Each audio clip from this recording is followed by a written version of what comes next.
부활에 대해서 성경은 두 가지 사실에 대한 기술에 아주 힘을 쓰고 있습니다. 두 가지 사실을 말하려고 하는데, 하나는 주님의 부활이 정말 사실이었다라고 하는 것, 또 하나는 왜 주님이 꼭 몸으로 부활하셔야만 하는가, 이 두 가지 사실을 밝히려고 우리 마태마가 누가 요한복음이 그토록 애를 쓰고, 또 예수님께서 죽으셨을 때 그 병사, 로마 병사가 정말 죽었나 이렇게 하면서 창으로 찔렀는데, 옆구리를 찔렀는데 여기서 물과 피가 나왔다. 진짜 죽었다는 거지요. 왜냐하면 살아있으면 피가 나와야 되는데 물과 피가 나왔다. 물과 피가 나와서 완전히 죽으셨다라고 하는 것을 기록할 만큼 아주 세밀하게 예수님에 대해서 기술하고 있는데, 제자들도 믿을 수 없었다. 무엇을? 예수님의 부활을 믿을 수가 없었다. 눈앞에 보고서도 믿을 수가 없었다. 왜? 사람이 자기의 이 생각 너머에 있는 것은 못 보는 겁니다. 그것은 없다라고 생각하는 겁니다. 제가 저쪽 예배당에서 그 건물 예배당 지을 때 이제 이 천정이 높았지요. 높아서 어느 날 갔더니 그 현장 수장님께서 위에 이제 등을 달아 놓으셨는데 목욕탕 등을 달아 놓으신 거예요. 얇은 목욕탕 등을. 그래서 이게 보고 이렇게 동그랗게 됐는데, 아니 목욕탕 등이 좀 대중 목욕탕 그 등을 동그란 걸 달아 놓으셔서 여러 개를. 그래서 아니 이거 이렇게 달아 놓으시면 어떻게 합니까? 그랬더니 이 천정하고 그 칸이 얕아서 이걸 삽입할 수가 없대요. 이게 길어서 등이. 이것도 사실은 안에 보면 이렇게 생겼죠. 그래서 이렇게 넣어서 이렇게 된 건데 이 공간이 부족하다는 겁니다. 그래서 어떻게 할 수가 없대요. 그래서 제가 정말 없습니까? 그건 절대 없습니다. 제가 지금 이 바닥에서 지금 30년 동안 하고 있는데 그런 등은 없습니다. 그래서 제 아내하고 저하고 열심히 검색을 해서 찾아냈습니다. 옆으로 눕는 등이 있더라고요. 그래서 사다가 보여드렸어요. 수장님 여기 있는 것 같은데 어떻게 가능하시겠습니까? 그랬더니 있네요. 이렇게 자기가 보기 전까지는 없는 겁니다. 자, 우리 이 예배당 내 화석이 있습니까? 없습니까? 화석. 몇 억 년 된 화석이 있습니까? 없습니까? 없죠? 네. 왜? 있다고 하는 것을 모를 때까지는, 알 때까지는 없는 거예요. 자, 어떻게, 무엇이 화석일까요? 제가 몇 번 성도님에게 말씀드렸는데 이것이 비싼 돌이죠. 왜 제가 여기를 화석을 붙여놨을까요? 멋져 보이려고. 그것도 있어요. 우리는 사실 안다고 하는 것이 사실은 없는 것이다. 저는 이 화석 같은 것을 생각하면 도대체 우리가 안다고 하는 것이 무엇을 그렇게 아는 것인가? 이 오랜 세월 동안 이 뿌리가 이렇게 화석이 되어서 우리 앞에 나타날 때까지 그 긴 세월, 그리고 어떤 상황이 벌어져서 이러한 화석이 가능하게 된 것일까? 그리고 생각해 보면 참 겸손해질 수밖에 없는 것이지요. 내가 이것이 이렇네 저렇네 하는 것이 얼마나 참 가소로운 것일 수 있는가, 그것을 생각해 보기 위해서 이렇게 달아놓은 겁니다. 이 앞쪽에다가. 하나님은 성경에 어떻게 하면 우리가 구원을 받을 수 있는가에 대해서만 기술해 놓았지만, 그래서 하나님이 행하신 것이 이것이 다인 것처럼 보이지만 하나님께서는 화석도 만들고 계시는 거죠. 우리가 알기 전까지는 모르는 겁니다. 인식의 한계 내에 그것을 넘어선, 우리의 경험을 넘어서고 우리의 지식을 넘어선 것은 없다고 생각하는 겁니다. 그런데 부활에 대해서 예수님의 제자들도 마찬가지였다는 겁니다. 정말 그랬다고 하는 것을 누가가 두 가지 사건을 통해서 오늘 기술해 놓은 것인데, 본래는 13절부터 읽으려고 했지만 너무 길어서, 엠마오로 가던 두 제자, 엠마오라고 하는 지역으로 가던 두 제자가 누굴 만났냐? 부활하신 예수님을 만났어요. 그러면 금방 알아볼 것 같은데 눈이 가리워졌대요. 그러니까 보기는 보는데 그것이, 그 상대가 부활하신 예수님이라고 하는 것을 알아보지 못한 겁니다. 제자들은 예수님을 누구라고 생각했느냐? 선지자로 생각한 겁니다. 예수님 앞쪽에 누가 죽었냐면 세례 요한이라고 하는 사람이 목을 베어서 죽임을 당했습니다. 헤롯 왕이라고 하는 왕에게 목베임을 당해서 죽었어요. 그런데 세례 요한이 죽기 전까지는 많은 이스라엘 사람들이 나가서 죄 사함을 받는 세례를, 죄를 회개하는 세례를 받았어요. 그래서 모든 이스라엘 사람들이 세례 요한을 굉장히 높였어요. 높였는데 헤롯이 자기 딸이 세례 요한 목을 뱄으면 좋겠습니다. 그래가지고 목을 뱄는데 세례 요한이 다시 부활을 못하는 겁니다. 그냥 죽은 거예요. 그러니까 이 예수님의 제자들도 예수님께서 십자가에 달려 돌아가신 것을 보고서 저 정도면 이제는 못 살아나는구나 라고 생각한 겁니다. 세례 요한처럼 죽으면 못 살아나는구나. 그리고 이미 돌아가신 지 3일이나 지났다.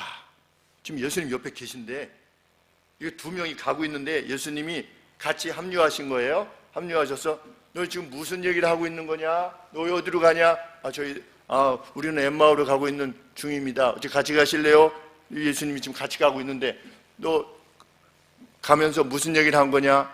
우리는 예수님이라고 하는, 나사렛 예수님이라고 하는 분이 오셔서 세상을 구원하고 또 이스라엘을 로마로부터 구원할 줄 알고 그렇게 기대했는데 말씀도 아주 능하시고 잘하시고 그리고 막 사람들 기적도 일으키시고 그래서 우리는 그분이 우리를 구원해내실 줄 알았는데 돌아가셔가지고 벌써 3일이나 지났습니다.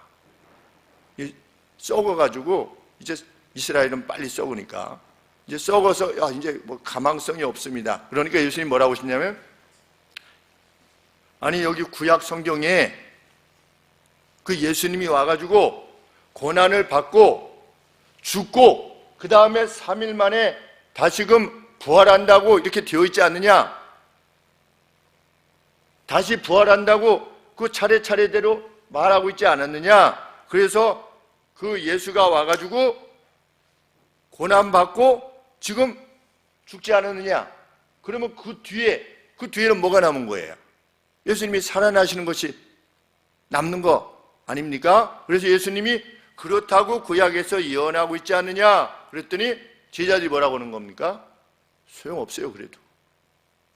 이렇게 생각한 거예요. 왜? 사람이 죽었다가 다시 사는 것을 믿을 수 없었기 때문에.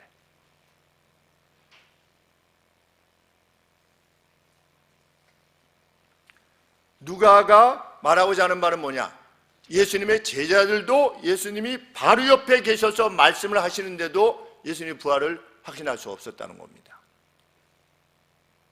언제 믿을 수 있게 되었다?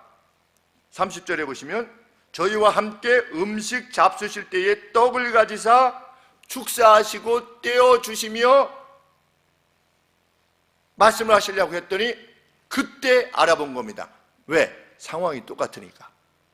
무슨 상황하고 똑같은 겁니까? 예수님께서 돌아가시기 전날 밤에 11제자만 있는 것이 아니죠. 예수님의 제자들은 늘 가까이 계셨죠. 더 있었는지 없었는지 모르겠지만 축사하시고 떼어주실 때에 어떻게 된 겁니까? 비로소 알게 된 겁니다. 우리 제자들을 부르실 때 예수님께서 베드로 부르실 때 어떻게 부르셨습니까?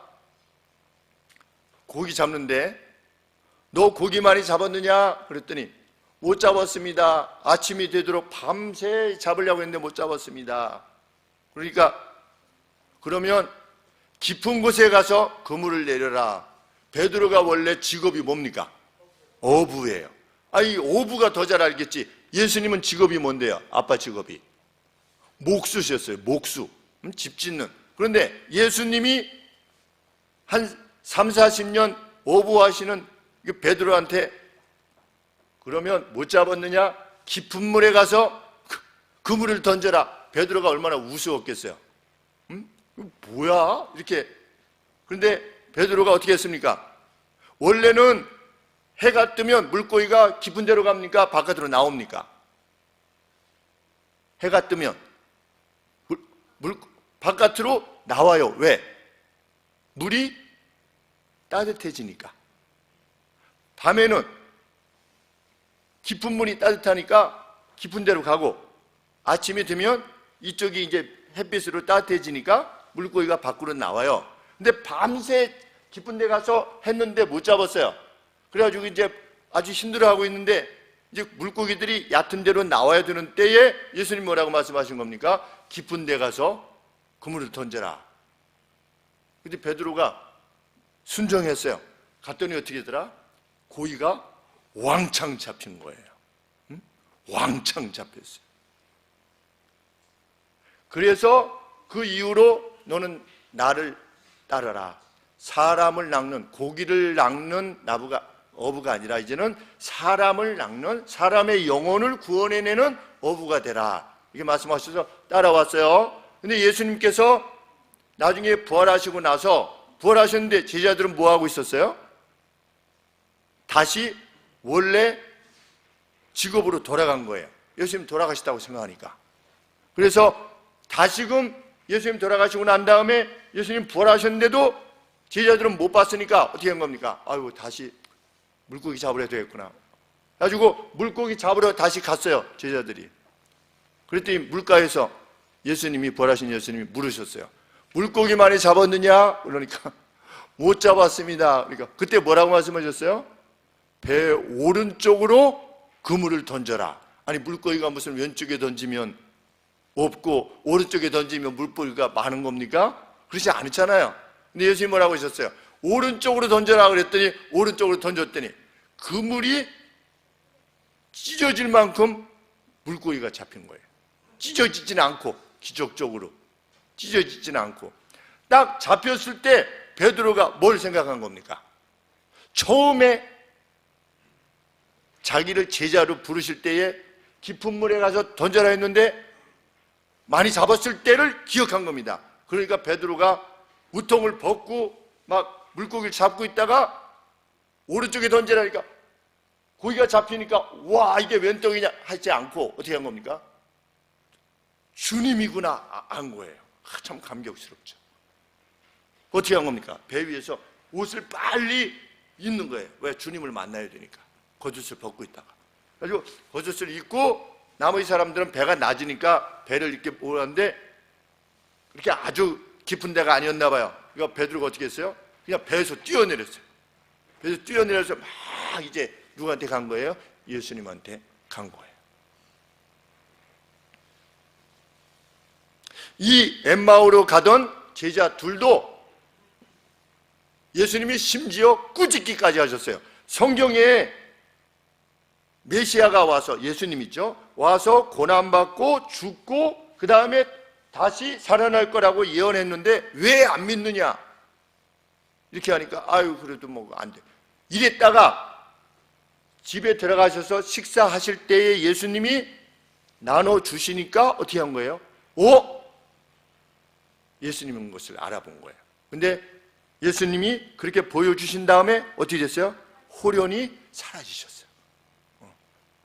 그래서 이 엠마오로 가던 두 제자가 다시금 어떻게 한 겁니까? 엠마오로 가다가 지금 예루살렘으로부터 출발해서 가다가 이 기쁜 소식을 알리기 위해서 다시 예루살렘으로 들어갔어요. 그랬더니 예수님이 11제자가 모여있는데 그 제자들도 뭐라고 말하는 겁니까? 예수님이 베드로에게 나타나셨어. 우리도 예수님이 살아나신 것을 봤어 라고 했다는 거예요. 이 누가복음에 의하면. 그런데 그렇게 모여있는데 엠마오로 가던 제자도 11제자도 모여있는데 누가 나타나신 거예요? 예수님이 나타나신 거예요. 예수님이 나타나셨을 때 제자들이 반겼습니까? 아닙니까? 아, 무서웠어요. 무엇인 줄 알았어요? 네, 귀신인 줄 알았어요. 고스트인 줄 알았어요. 무서웠어요. 오늘 여기 그만큼 믿을 수가 없었다는 겁니다. 자기들도. 그냥 예수님의 제자는 믿기를 좋아하기 때문에 그냥 예수님 뭐 살아나시다고 그렇게 얘기하는 거야. 이것이 아니고 자기들도 믿을 수 없었다는 겁니다. 그만큼 예수님의 부활에 대해서. 그런데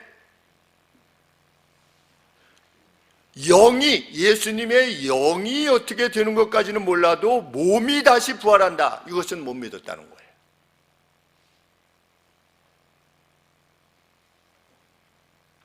언제 비로소 믿게 되었다? 예수님이 내미신 손을 만져보고 발에 살과 뼈를 만져보고 나서야 알게 되었다. 뭐가? 예수님이 육으로, 몸으로 부활하셨다는 것을 비로소 그들이 확신할 수 있게 되었다. 예수님이 몸으로 부활하셨다고 하는 것을 증거하시기 위해서 여기 뭐 먹을 게 있느냐 이렇게 물어보신 거예요.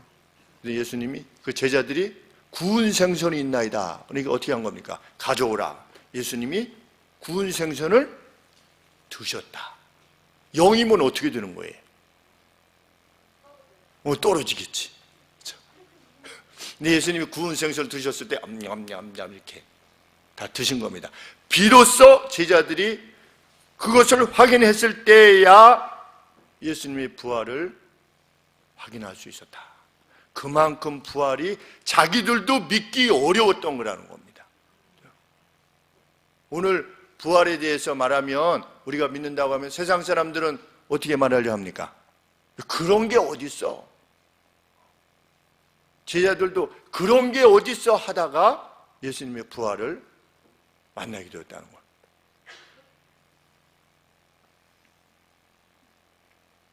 그러면 주님께서 영이 아닌 몸으로 부활하신 것이 왜 그리도 중요한 것인가? 그거에 대해서 생각해 보셨는지 모르겠습니다. 우리가 죽어서 몸으로 천국을 가든지 영으로 천국을 가든지 그게 무슨 특별한 차이가 있는가? 왜 꼭 몸의 부활이 그만큼 중요한 것인가? 왜 그럴까요? 예수님의 몸의 부활이 왜 그렇게 중요한 것입니까? 그것이 구약에 예언되어 있기 때문입니다. 몸의 부활이. 구약에서 예언한 모든 내용이 틀림없는 신의 예언이라면 하나도 빠짐없이 완전히 이루어져야 되는데 구약에서 몸의 부활을 말하고 있다는 거죠. 메시아의 몸의 부활을. 그래서 만약에 몸의 부활이 아니면 하나님이 보내신 게 아니에요. 신이 보내신 것이 아닌 것입니다.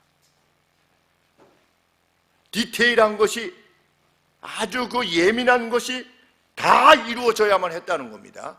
그래야지 신의로부터 온 에이전트가 아니겠습니까? 대리, 죄를 대신한 대리. 우리 52절에 보시면 제자들이 큰 기쁨으로 예루살렘에 들어갔어요. 예루살렘에서 왜 나왔어요? 제자들이 위험해서 나왔어요. 무서우니까, 위협이 있으니까 무서워서 나왔어요. 그런데 어떻게 된 겁니까? 오히려 큰 기쁨을 가지고 예루살렘으로 들어가가지고 어떻게 했다? 늘 성전에 있어 하나님을 찬송하니라. 얼마나 겁없는 행동입니까? 예수님을 따른 무리들은 다 잡아서 죽이려고 하는 이러한 때에 그들이 어떻게 한 거예요? 오히려 성전에 들어갔습니다. 무엇 때문에? 예수님의 부활을 목격한 이후에. 왜 그리도 그들은 큰 기쁨을 지녔는가? 주님의 부활체를 보고 듣고 만졌기 때문입니다. 자, 동태가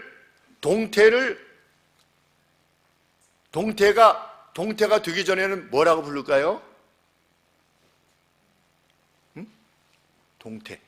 동태를 부르는 여러 가지 말이 있는데 뭐라고 부릅니까? 동태. 동태를 말린 거가 뭐예요? 북어. 그죠? 북어. 그 다음에 얼리지 않은 걸 뭐라고 그럽니까? 생태. 생태가 맛있죠? 동태보다. 생태. 그리고 원래는 이름이 뭡니까? 명태. 그렇죠? 명태, 동태, 북어. 또 하나 뭐였죠? 생태. 이렇게 이 똑같은 물고기인데 그렇게 부릅니다. 그런데 만일 어떤 사람이 내가 동태를 한 6개월 동안 얼려놨다가 냉장고에 얼려놨다가 꺼냈더니 이게 녹으면서 동태가 움직여서 내가 물속에다 이렇게 넣어줬더니 그 동태가 저 명태가 돼가지고 다시 헤엄쳐서 이렇게 바다로 갔다. 누가 그렇게 얘기하면 그 믿을 수 있어요, 없어요? 그 말도 안 돼. 여러분 한번 해보세요. 그 동태, 그 냉장고에 있는 동태를 꺼내가지고 그냥 물에 놔두면 이렇게 싹 녹으면서 갑자기 막 동태가 헤엄치는 거야. 이렇게. 동태 헤엄치면서 풀어줬더니 바다로 갔어요.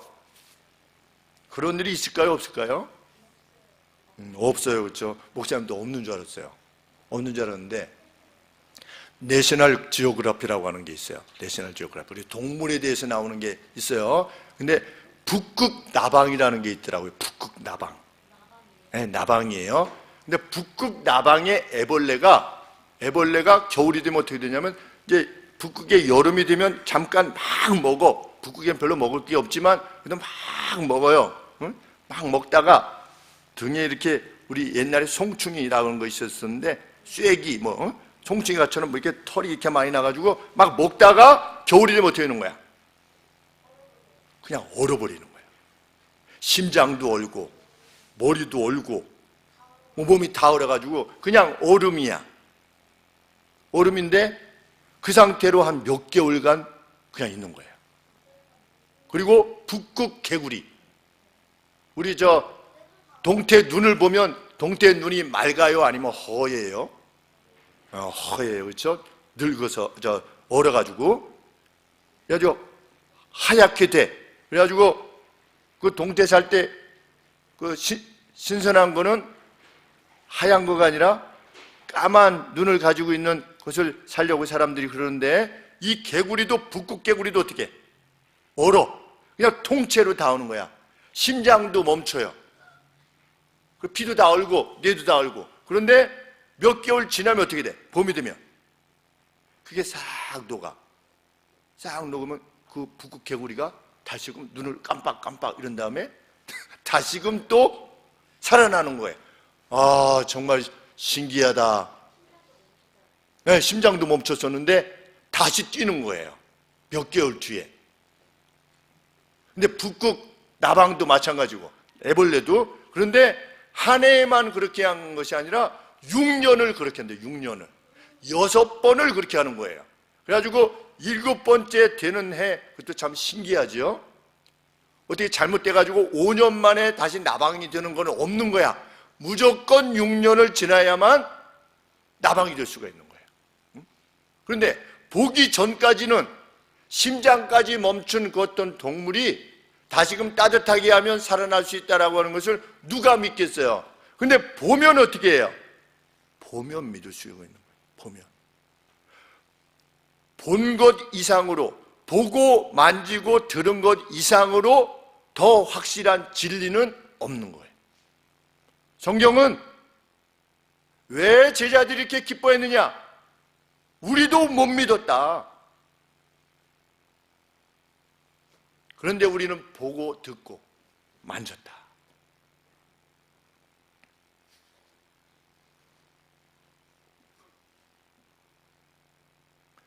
우리는 세상 사람들이 알지 못하는 진리를 알고 있는 겁니다. 그런데 이 진리가 진짜 사실이라는 것을 어떻게 우리가 알 수 있는가? 누가 그냥 쓰지, 그냥 그렇다고 쓰면 되지 않겠는가? 그런데 이 예수님이 살아나셨다라고 하는 소식을 전하기 위해서 이 예수님의 제자들 가룟유다, 배반했던 가룟유다 말고 나머지 뺀 11명의 제자들이 다 순교한 거예요. 이 소식을 전하기 위해서 죽었어요. 누가 거짓말을 위해서 자기 생명을 바치겠어요? 내가 말하는 것이 거짓말이야. 그런데 내가 말하는 것이 거짓말인 줄 알면서도 이게 진짜예요 라고 하면서 죽는 사람이 어디 있어요? 근데 예수님의 제자들은 11명이 다 순교한 겁니다. 이 사실이라고 하는 증거죠.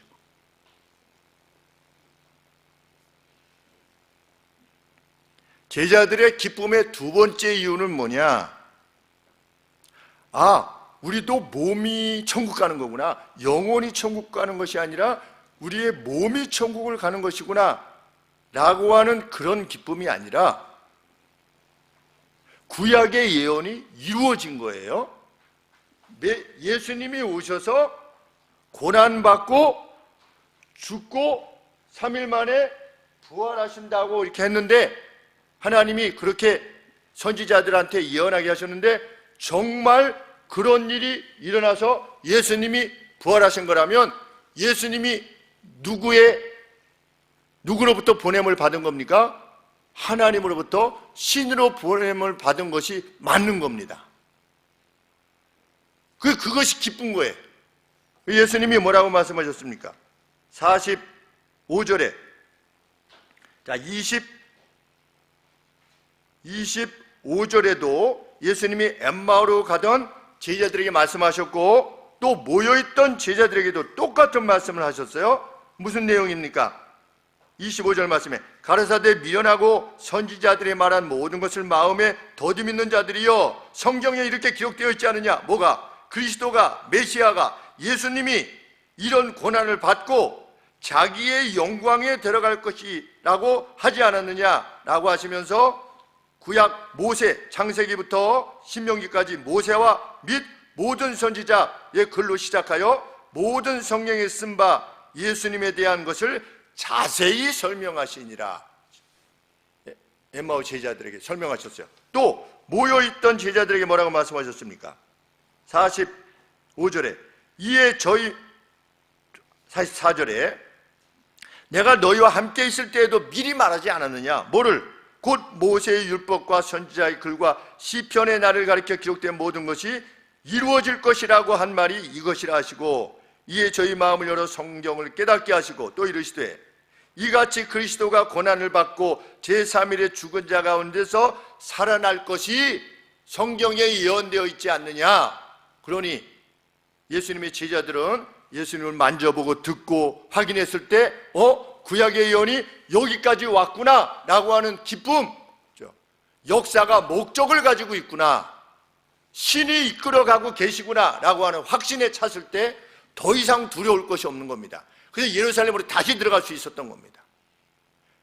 예수님이 11제자 순교를 두려워하지 않고 1세기 성도들은 죽는 것을 두려워하지 않았어요.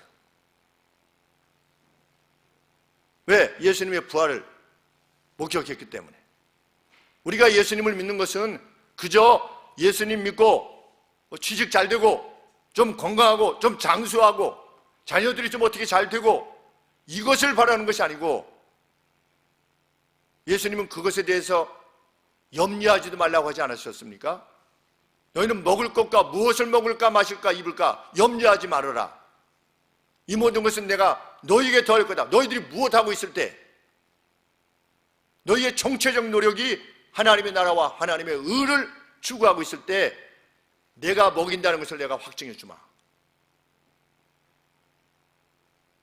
너희는 하나님의 나라와 하나님이 지금 이끌어 가시는 하나님의 나라, 그 가운데 너희들이 위치해 있음을 확인하고 하나님 나라와 그분의 의로움을 추구해라. 그러면 내가 내일은 내일이 돌아보도록 하겠다. 그 주님의 약속입니다. 구약의 예언이 이루어진 것처럼 예수님의 약속도 반드시 이루어지는 겁니다. 중요한 것은 우리가 그 주님의 약속에 근거하여 오늘을 살고 있느냐, 그것이 중요한 것이죠.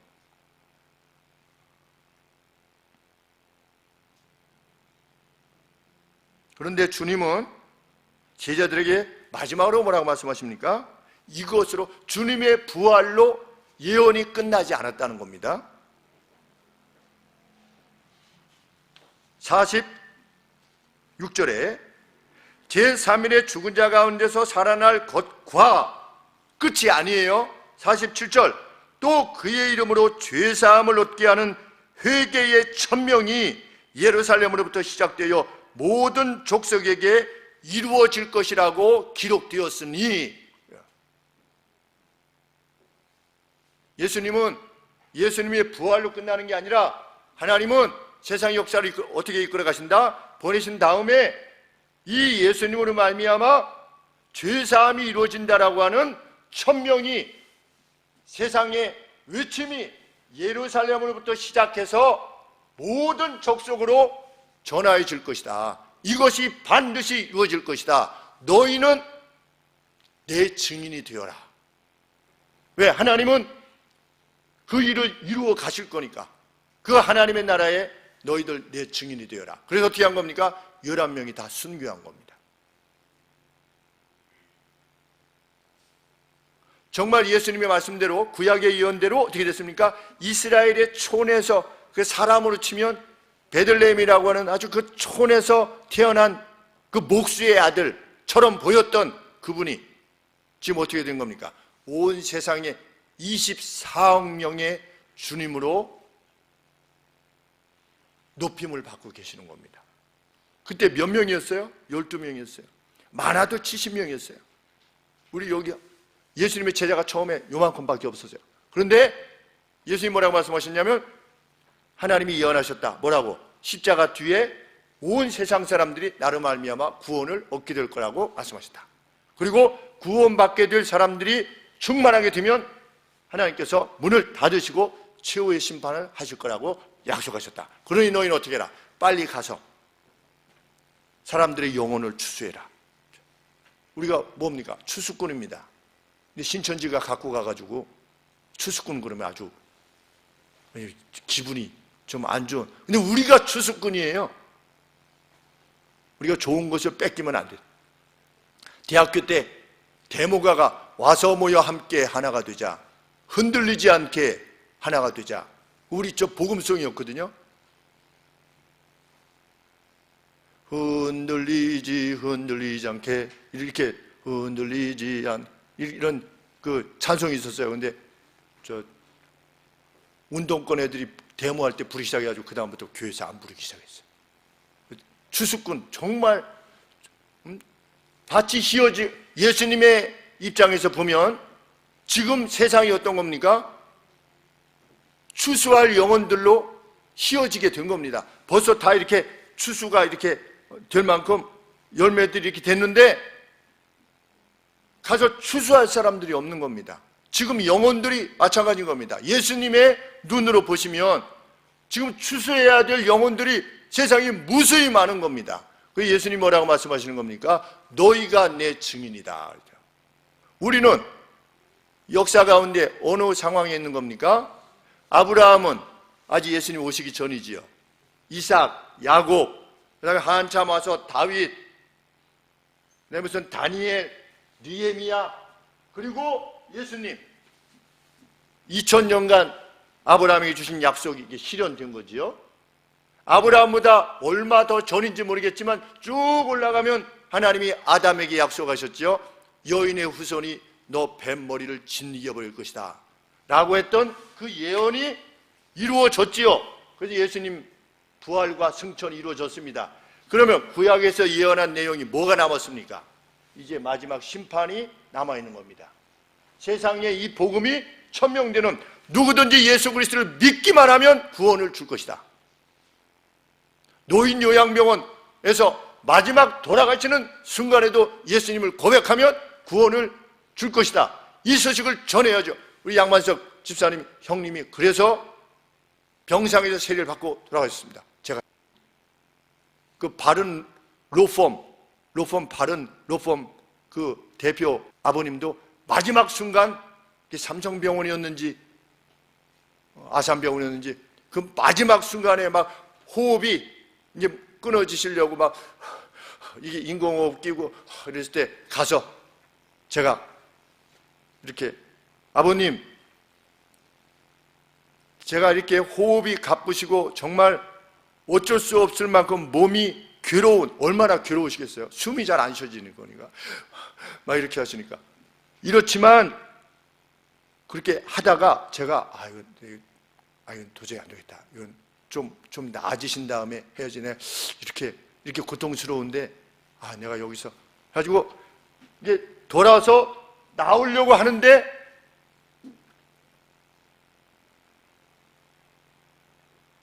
말로 설명할 수 없는 어떤 힘이 저를 다시 돌리는 겁니다.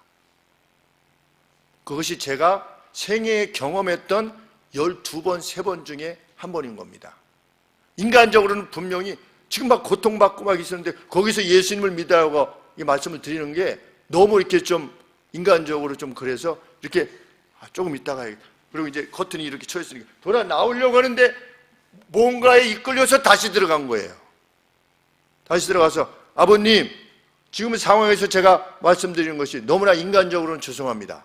이 고통 가운데서. 그러나 지금이라도 예수 그리스도를 믿는다고 고백하시면 예수님이 아버님의 죄를 대신 지시고 죽으셨다는 것을 받아들이시기만 하면 구원을 주신다고 약속하셨습니다. 그건 신의 약속입니다.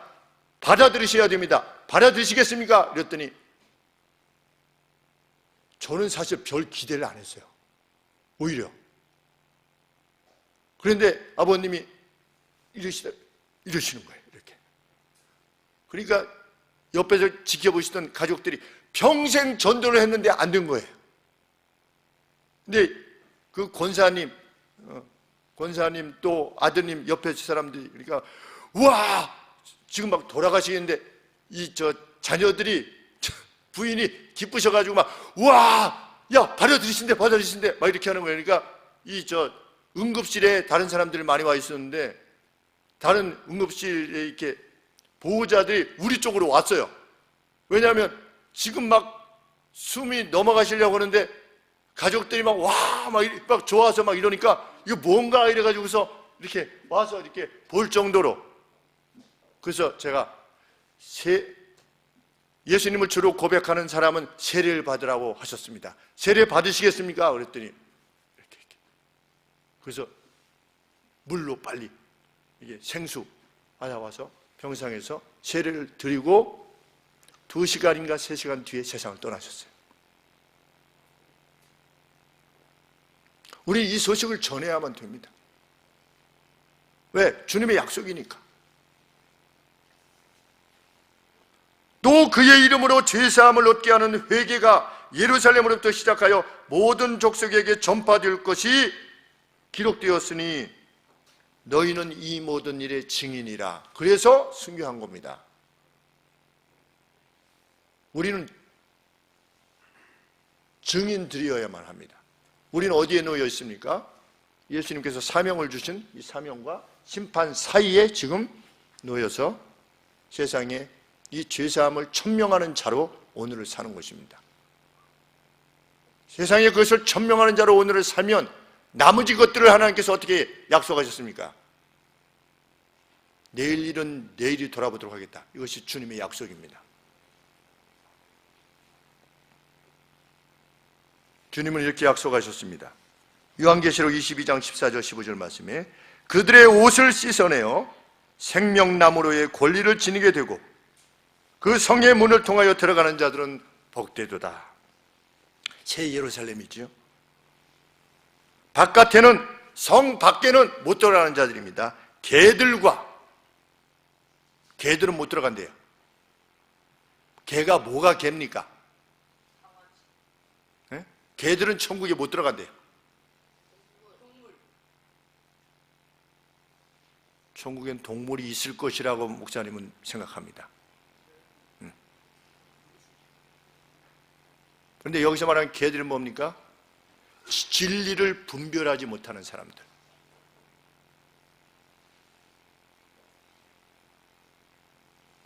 운명을 말하는 자들, 점 보는 자들, 앞으로 어떤 일이 일어날 것이라고 말하는 자들, 내가 어떤 신으로부터 계시를 받았다라고 말하는 자들, 스롤슐러라고 되어 있어요. 마법사들입니다. 그런 자들, 성적으로 비도덕적인 자들, 살인자들, 남을 미워하는 살인자들, 우상숭배자들, 돈, 건강, 명예, 지위 이런 것들을 하나님보다 더 높이는 자들, 그리고 거짓을 사랑하여 행하는 자들은 성 밖에 있게 될 것이다. 이것이 예수님께서 주신 마지막 말씀입니다.